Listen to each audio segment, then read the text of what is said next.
Nesse módulo eu vou focar mais nas propriedades baseadas na interação com a luz, tá? Então, a luz pode ser espalhada, refletida, transmitida ou absorvida pelos minerais e como se dá essa interação, como eles respondem à luz incidente, vai resultar em diferentes propriedades.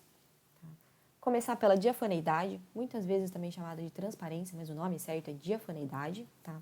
Diz respeito à quantidade de luz que os minerais podem transmitir, ou seja, como a luz passa, né, como quanto eles permitem a passagem de luz através deles. Então, eu coloquei aqui um exemplo de minerais transparentes, né, que a gente consegue observar inteiramente através deles, tá?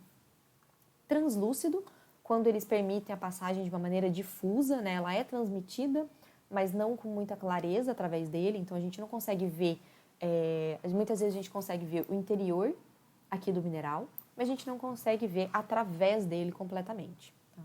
E aqui, opaco, quando ele é completamente impenetrável à luz, a gente não consegue ver nem o interior do mineral, muito menos através dele. Isso muitas vezes, pessoal, ajuda bastante a já eliminar minerais, tá? de possibilidade de identificação. Brilho, tá? É um termo que se refere à aparência do mineral à luz refletida, então é como a superfície do mineral reflete a luz. Tá?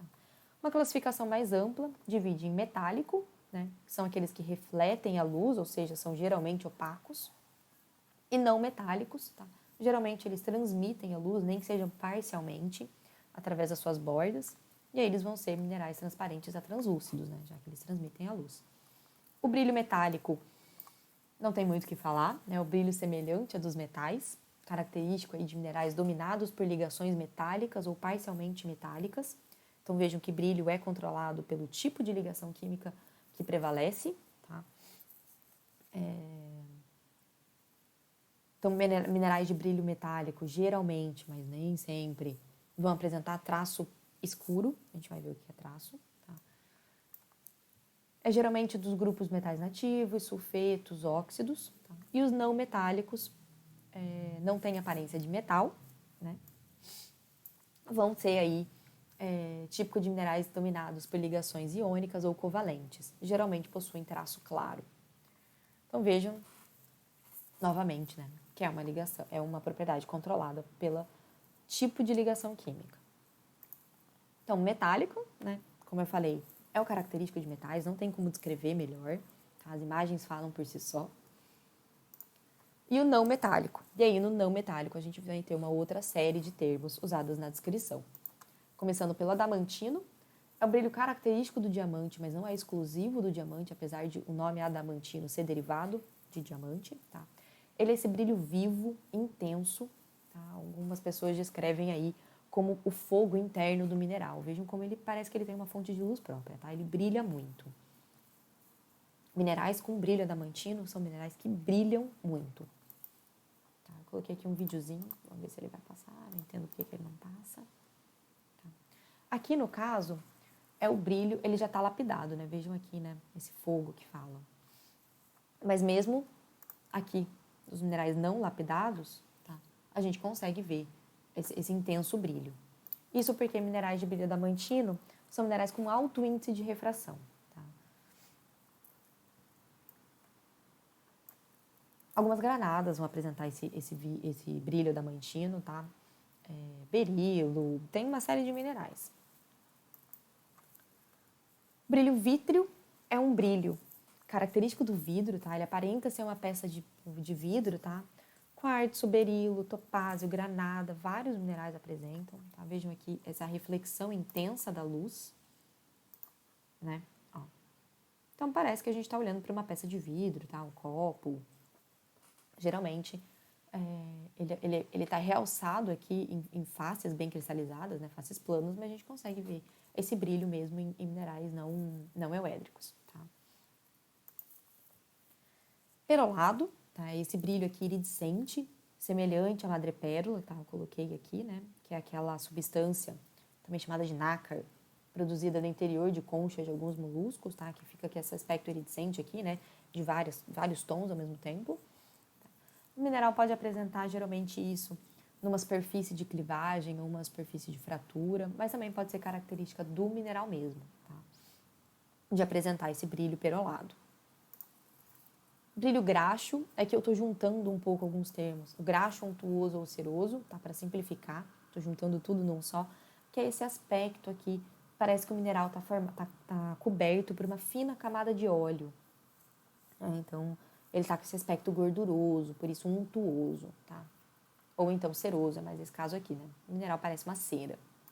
Minerais criptocristalinos geralmente apresentam esse brilho ceroso, tá? Essa massa uniforme dos minerais criptocristalinos dá esse aspecto de cera. Tá? Sedoso, tá? O mineral parece uma peça de tecido, seja de cetim, seja de seda, tá? Eles ficam aqui com esse brilho bem maleável, tá? Eu não achei nenhum vídeo de olho de tigre para mostrar, tá? Esse brilho, mas parece que tá... É aquele brilho de seda, tá? Que vai mudando, parece a interação aqui, a ondulação da luz, tá? Aqui dá pra ver bem também. Ele fica acetinado, assim, parece um brilho macio, tá? Parece que o mineral é macio. O terroso, ele tem esse aspecto de solo, tá? Então, ele fica com esse brilho mais embaçado. Geralmente é associado a argilo-minerais, tá? Ou materiais muito fininhos, tá? Ele fica aqui com esse aspecto aqui, tá vendo? Parece um pozinho. O mineral é esse pozinho, por isso que ele fica com esse brilho. E tem também mineral sem brilho, tá? E aí a gente fala que o mineral é fosco, tá? Nem todo mineral vai ter brilho, né? Então, geralmente, o terroso aqui também é chamado de fosco. A gente vai passar para a próxima propriedade, tá? Que é a cor, que é uma propriedade aí diretamente relacionada com a química mineral, com qual elemento está presente. Tá? Isso porque o mineral vai absorver mais um comprimento de onda do que de outro, fazendo com que os comprimentos restantes, né, que não foram absorvidos, sejam refletidos, né, e refratados e captados aí pelo nosso olho, né, pelo nosso olhar e convertidos, né, identificados aí para depender do tamanho da banda, né, do comprimento da onda, qual é a cor. Tá? Então, depende aqui de qual elemento está presente, né, ele vai capturar os aspectos e vai devolver a cor. Tá? Geralmente, isso é feito em virtude da presença de elementos químicos de transição, como ferro, cobre, níquel, cromo, vanádio. Tá? São os principais elementos que conferem cor aos minerais. Ou então a presença de defeitos cristalinos. Né? Pensando aí como a onda vai entrar, se tiver um defeito, um buraco, isso vai gerar um desvio da onda. Tá? Pode ser que alguns raios sejam capturados e não voltem, né? Não sejam reemitidos. É a propriedade mais facilmente observada, né? A gente bate o olho e reconhece a cor, né? em condições ideais. Né? Para alguns minerais, a cor vai ser uma característica diagnóstica, tá? A gente bate o olho, identificou a cor, a gente sabe que mineral que é, tá? Mas para a grande maioria dos minerais, eles vão apresentar uma variedade de cor muito grande, então a cor não pode ser usada como critério de identificação. Os minerais em que o elemento químico causador da cor é essencial para o mineral, tá? Ou seja, ele é um elemento básico, sem aquele elemento não existe o mineral não vai ser cristalizado, tá?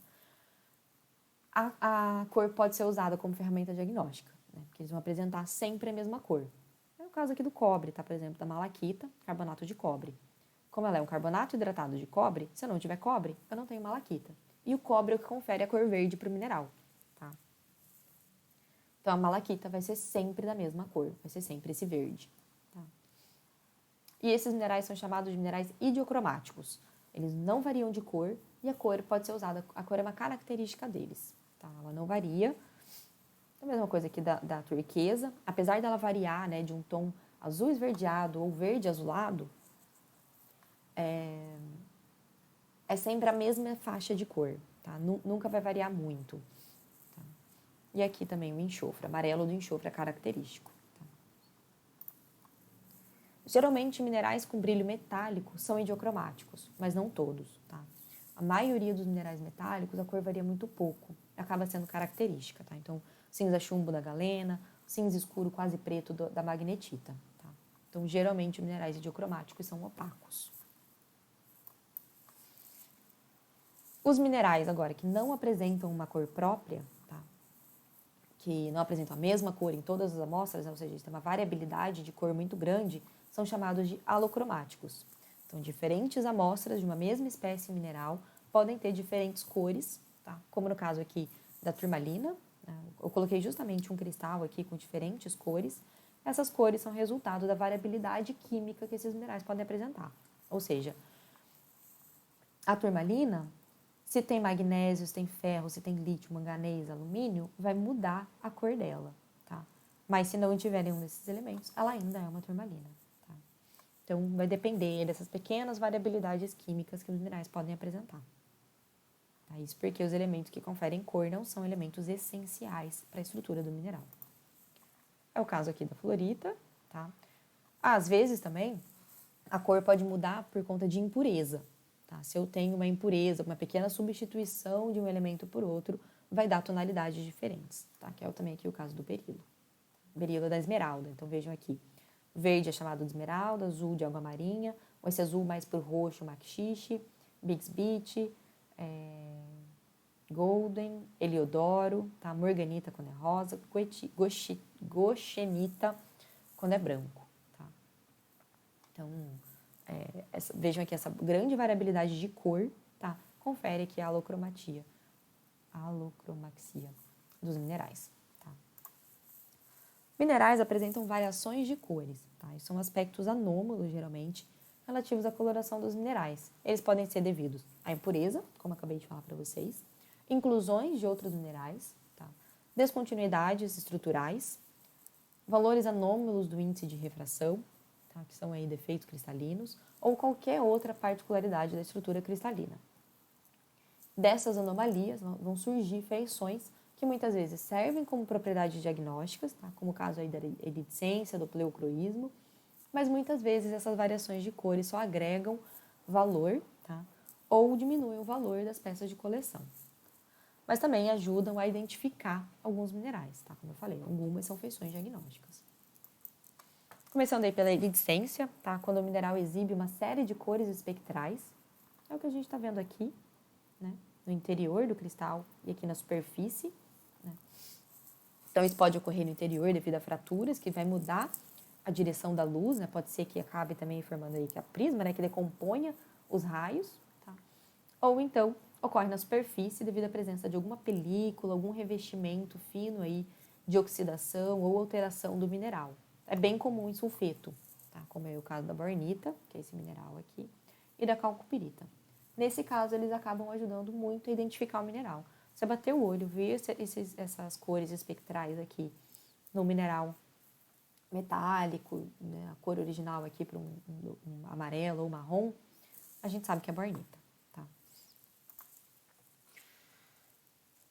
Ainda em jogo de cor, né, falando aqui do opala. Opala é um mineraloide, tá? Ela é um mineraloide de sílica amorfa hidratada, tá? Ou seja, não tem estrutura cristalina. Geralmente apresenta essa cor branca aqui, leitosa, tá? Ou incolor, mas ela também pode apresentar aí azul, cinza, vermelho, amarelo, verde, marrom, preto, tá? E muitas outras cores. Então pensem aí se ela é um mineral idiocromático ou alocromático para a gente já ir fixando os conceitos, tá? Então eu mostro aqui, né? Às vezes todas as cores possíveis que a opala apresenta podem ocorrer aqui ao mesmo tempo. Tá? E aí ela é chamada de opala nobre ou opala de fogo. Tá? E essas são as opalas que atingem valores comerciais bem altos. Quem viu ali o filme do Netflix, que fez sucesso um tempo atrás aí do Adam Sandler na Netflix, ouviu falar disso, principalmente aqui da opala negra. Tá? Eu esqueci o nome do filme. Bom, mas enfim. Que é já rara. Sei lá. O filme não era muito bom, na minha opinião. Mas é a minha opinião. Quem gostou, gostou. Tá? Eu coloquei aqui um videozinho pra gente ver. Tá?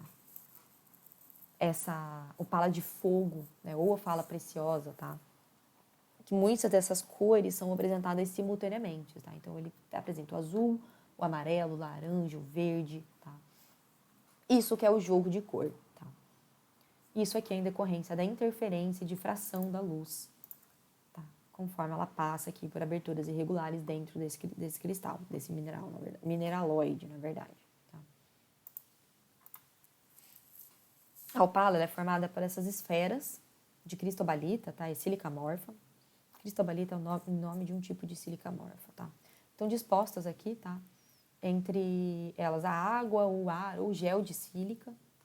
E quando essas esferas têm todas o mesmo tamanho, um diâmetro semelhante, tá? O comprimento de onda da luz aqui, branca, né? Vai radiar ali, vai ocorrer a difração. E é isso que vai surgir aqui, esse jogo de cores, tá? Apresentando os diferentes espectros aqui, vai gerar as cores da opala nobre, tá? Se as esferas variam de tamanho, variam aqui de arranjo, de distância, não vai ter a difração e a gente vai ter aquela opala comum, ou branca, ou só cinza, ou só vermelha, ou só amarela, tá? Uma única cor. Então, precisa ter esse mesmo tamanho aqui para apresentar essa variabilidade de cor, tá? Um jogo de cor também famoso é a labradorescência, tá? Ela é característica de um feldspato chamado labradorita. Coloquei aqui um labrador com labradorescência para vocês gravarem esse nome, tá? É esse jogo de cor visto aí pelo espalhamento da luz, né, em lamelas aqui muito fininhas de solução, tá? Então você tem uma característica estrutural de expulsão de alguns elementos químicos da estrutura do mineral e isso que forma esse jogo de cor, tá? As cores aí na labradorescência vão variar de verde a azul ou então de amarelo a vermelho, tá? Ó, tá aqui. Opalescência é a propriedade que alguns minerais apresentam uma reflexão leitosa ou nacarada, tá? É isso aqui que a gente está vendo. Ele vai formar um aspecto de opala, vai ficar parecido com aquele aspecto leitoso da opala, ou então nacarado, né, do nácar, uma leve brilho perolado, tá? Geralmente aí ele é chamado, a albita e a adulária, quando ficam com esse aspecto de opalescência, é chamado de pedra da lua, tá? Então, pedra da lua tem essa opalescência. Eles podem ser branco, tá? Com esse jogo de cor aqui levemente azulado, que a gente tá vendo aqui, tá? Acatassolamento ou chatoyance são duas propriedades, tá? Que os minerais podem apresentar, que mostra que essa aparência sedosa na superfície quando submetidos a uma fonte de luz, tá? Então vejam que a cor do mineral tem muitas vezes relação com o seu brilho, tá? A gente reconhecer o brilho sedoso, a gente começa aqui a ver esse jogo de cor de chatoyance, tá? O acatassolamento é quando tem uma feição que resulta aqui dessa presença de fibras, né? A gente está vendo aqui um mineral fibroso no interior de outro mineral, tá? Estão dispostos aí paralelamente a uma direção cristalográfica, ou seja, ele tem uma orientação preferencial para se formar, tá? Então aqui a gente tem inclusão de anfibólio fibroso em quartzo e forma a gema olho de tigre, tá? E a chatoyance, que é esse aqui da direita, ocorre quando tem arranjo paralelo aí de grande quantidade de inclusões de cavidades tubulares, tá? Também paralelas a uma direção cristalográfica específica e forma aqui essa feição aqui de olho de gato, tá? Então isso aqui é o chatoyance, isso aqui é o acatassolamento e o chatoyance. Algumas vezes, tá? Esse chatoyance pode formar aqui uma estrela de 6 pontas, tá? E aí vai ser chamado de asterismo. Tá? Essas inclusões podem estar dispostas aí em 3 direções, tá? Formando 120 graus entre elas. E aí, isso vai ser característico de um tipo de sistema cristalino, né? Lembra que eu falei que a gente vai ter uma aula para explicar a classificação dos minerais conforme a sua estrutura, tá? A gente tem 7 sistemas cristalinos, 2 deles são caracterizados aí por esse arranjo estrutural, tá? E aí esses minerais podem apresentar o asterismo, tá? Isso porque eles vão ter aí um eixo, que é esse eixo C aqui, e aí vão ter 3 eixos horizontais, tá? Então os raios de luz vindo do cristal vai configurar essa estrela de 6 pontas aqui. Apresenta em rubi, safira, quartzo rosa, tá? Geralmente quando ele é lapidado em cabochão, tá? Que é essa... Quando ele tem eu tenho aqui um cabochão, deixa eu mostrar pra vocês, tá? Você tem... de um lado, ele é plano, tá? E do outro, ele é levemente arredondado, tá? Ele fica com esse aspecto, essa lapidação aqui arredondada. Isso aqui é uma labradoderita. Devia ter mostrado, né? A labradorescência, mas tudo bem. Ah, e eu tenho olho de tigre aqui também. Não sei se eu vou conseguir ver. Se não dá pra ver agora, eu mostro na aula síncrona, tá? Eu tento mostrar pra vocês. Tinha esquecido que eu tinha esses minerais aqui. Tá? Embaçamento é quando a cor na superfície do mineral, né, de reflexão na superfície, é diferente da cor do seu interior. Embaçamento geralmente é devido à oxidação do mineral, tá? Quando ele está exposto ao ar ou exposto à água, ele pode formar uma película de alteração e isso vai mudar a cor sólida da superfície. Se a gente tirar isso, a gente vai ver a cor fresca do mineral, tá? Em uma superfície fresca, a gente vai ver a cor original do mineral. Geralmente, isso também é visto em minerais de cobre, em sulfetos, tá? Esse aqui é a pirrotita, tá? Vejam aqui que ela tem essa cor amarelada.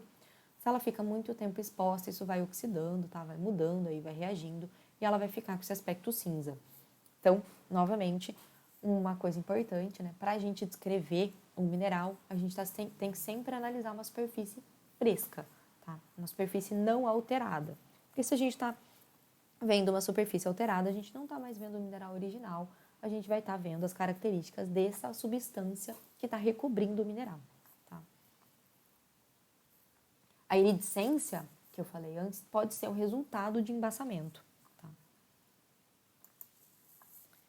Pleocroísmo é uma propriedade que vários minerais têm de absorver seletivamente a luz que é transmitida em diferentes direções ópticas ou direções cristalográficas. Tá? Então, se a gente vê o mineral de cima ou se a gente vê o mineral de lado, ele pode apresentar cor diferente. Tá? Então, geralmente é em minerais anisotrópicos, que são minerais que apresentam variações nas suas propriedades a diferentes orientações cristalográficas. Tá? Os isotrópicos propagam a luz com a mesma velocidade em todas as direções, então não geram essa diferença na cor. Os anisotrópicos não. Tá? Eles vão variar a velocidade que a luz vai passar por dentro do mineral e aí vai acabar gerando essa variação no tom. O mais comum é que o mineral apresente variação no tom, na intensidade da cor, tá? Não variando muito a cor em si. Então, aqui o caso da tanzanita, tá? Ela apresenta esse roxo ou pode apresentar um roxo um pouquinho mais azulado, tá? Dependendo aí da face do mineral que você olha, direção da luz que está vindo. Tá? A ametista, que é o quartzo roxo, ela pode apresentar essas variações na intensidade do roxo. Pode ser um roxo bem clarinho, tá? Como a professora minha falava, um roxo desmaiado, ou roxos mais intensos, tá? Só que aquele roxo bem característico da ametista mesmo, tá? Aquele roxo bem forte, tá? Essa tanzanita aqui, só uma curiosidade para vocês, tá? Para mim e para muitas pessoas, tá? É o tom de roxo mais bonito, tá? Ele é uma das gemas mais caras, tá? Tá entre as gemas, as 10 gemas mais caras do mundo, tá? E uma subcuriosidade aí, foi essa gema que deu origem à fortuna da família Bin Laden, tá? Eles tinham uma mina de extração de tanzanita. Eu coloquei aqui o videozinho, como que a gente vê isso em lâmina, tá? Porque muitas vezes é mais fácil, tá? Às vezes, na amostra macro, a gente não vê esse pleocroísmo, tá? Mas às vezes a gente fica mais fácil, né? Realça de ver em lâmina petrográfica. E aí, tá vendo aqui uma biotita, né? Que a gente vê que ela vai de um castanho esverdeado, tá? Um marronzinho bem clarinho, ó, amarelinho, para até um verde aí, né? Um verde musgo intenso, quase preto. Então, às vezes tem variações bem intensas, mas lembrando que mais comum é um pleocroísmo fraco. E aí, às vezes, a gente consegue descrever um pleocroísmo fraco, um pleocroísmo forte, a gente também ajuda a identificar o mineral, tá? Aqui eu coloquei um exemplo, tá? Esse aqui é o topázio imperial, um topázio, tá? Que é extraído aqui na Bahia, em Minas, tá? Bem característico aqui do Brasil, e também uma das gemas bem caras, tá? Que vai apresentar cores diferentes dependendo do eixo cristalográfico que a gente está vendo. Se a gente vê o mineral de lado, tá? Nos eixos A e B, a gente vai entender essa direção de eixo um pouquinho mais para frente, tá? Ele apresenta esse tom aqui amarelado, meio âmbar, né? Meio mel. Se a gente vê o mineral do eixo C, que seria esse eixo aqui de cima, tá? Ele vai apresentar esse tom mais intenso aqui, vermelho. E muito, muito raramente, tá? ele vai mudar muito de aspecto, de um verde para um vermelho, por exemplo. Tá? Vejam que geralmente eu estou falando aqui de roxinho para azul, que são cores próximas no espectro da luz. Tá? Verde para vermelho já muda bastante. E essas vão ser mais raras. Tá? O exemplo é a alexandrita, é minha gema favorita também, infelizmente uma das mais caras do mundo. Tá? É uma variedade de crisoberilo, tá? É um óxido de berilo e alumínio, tá? Que muda aí se observada em luz natural ou em luz incandescente, luz artificial. Tá? Ela vai variar aí de verde ou verde azulado, azul esverdeado, para um vermelho ou um vermelho púrpura, né? Um vermelho mais arroxeado, se visto aqui em luz incandescente. Tá? Mas lembrem que essas variações intensas de cor são mais raras. Ainda, né, no sentido de luz, os minerais podem emitir luz, tá? É a propriedade chamada de luminescência. Tá?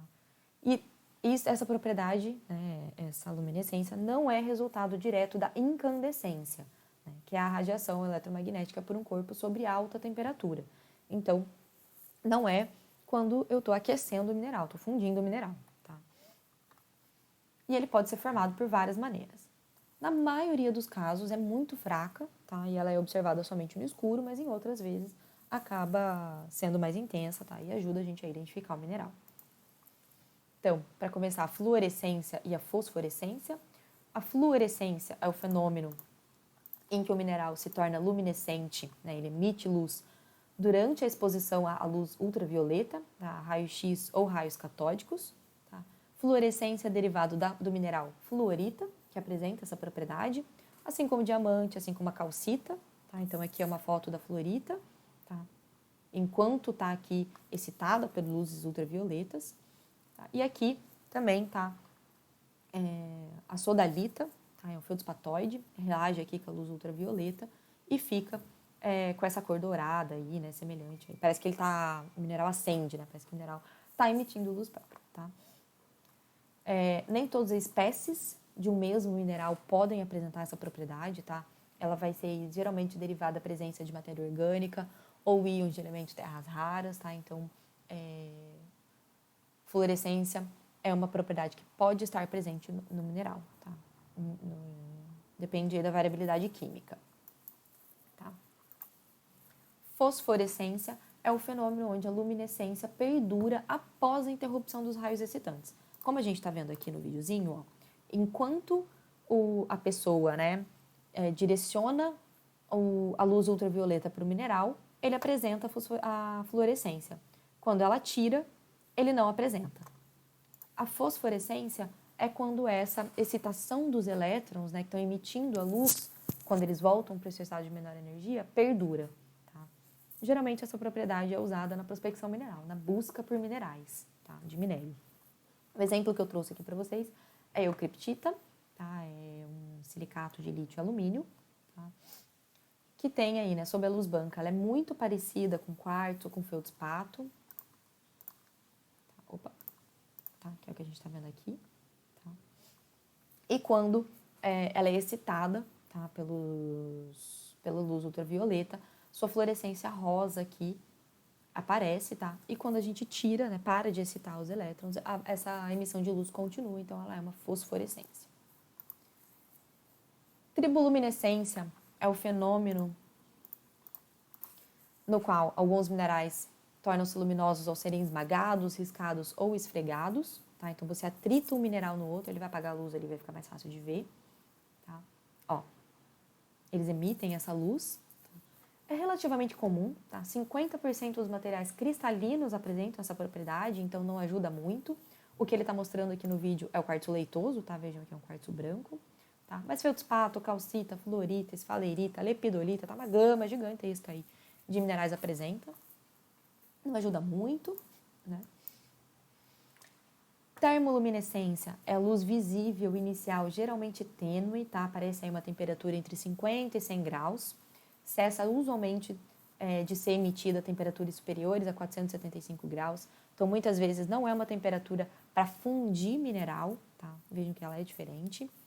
Vou colocar aqui o videozinho, tá? É uma fluorita, a variedade clorofana, porque vocês vão ver, ela vai emitir uma luz geralmente verde, ela vai emitir mais azulada, mas tudo bem, tá? Então, ele está aquecendo e o mineral passa a exibir aí uma luzinha, tá? Vejam que conforme ele vai resfriando, a luz vai ficando mais tênue, tá? Peço para vocês não fazerem isso em casa se vocês tiverem mineral, tá? Isso porque minerais têm coeficiente térmico de dilatação, tá? Então, conforme você está colocando calor, eles podem expandir. Se eles tiverem algum mineral incluso, alguma irregularidade, alguma fratura, o mineral pode estilhaçar e machucar vocês, tá? Então, por favor, não façam isso em casa. Traço, tá? O traço de um mineral é a cor do mineral finamente moído, tá? Finamente pulverizado. Geralmente a gente faz isso atritando o mineral numa placa de porcelana branca não vitrificada, não polida, tá? Então, obtém aí a cor, tá? A gente risca, tá? E essa cor do risco vai ser a cor do traço, tá? Então, embora a cor de um mineral seja variável, tá? Eu posso ter turmalinas de várias cores, berilos de várias cores. O traço do mineral não é, geralmente ele é constante. Tá? Isso que ajuda na identificação de minerais, principalmente opacos de brilho metálico, que é o exemplo da hematita aí que eu trouxe para vocês. Tá? Então, minerais transparentes e translúcidos geralmente produzem traço branco. Tá? Escuros de brilho não metálico vão possuir traço normalmente mais claros do que a sua cor, e minerais de brilho metálico vão ter traços geralmente mais escuros do que a sua cor. Tá? A cor do traço pode ser a mesma do mineral, pode coincidir com a cor do mineral. Tá? O exemplo que eu trouxe aqui é do cinábrio, tá? Que é um sulfeto de mercúrio, apresenta essa coloração vermelha aqui, e a cor do traço, achei que estava com... E a cor do traço também vai ser vermelha. Mas muitas vezes a cor do traço pode ser bastante diferente. Eu trouxe aqui alguns exemplos, tá? Da hematita, né, de cor cinza escura com traço vermelho, pirita amarela com traço verde, goetita é marrom com traço amarelo, bem amarelo, e a magnetita aqui, que é preta com traço preto mesmo. Tá?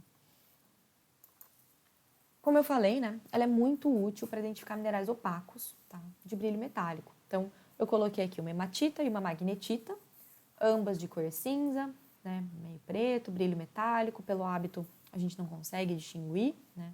E a gente não tem ímã para testar qual das duas é magnético ou não. Então, a gente faz a análise ali do traço, viu que uma tem um traço vermelho e a outra tem um traço preto. E aí, a gente consegue separar. A hematita é a que tem o traço vermelho, né? Então é a amostra da esquerda, e a magnetita tem o traço preto, então é a amostra da direita. Vejam como é bem fácil. Próximo módulo, a gente vai entrar para falar das propriedades mecânicas.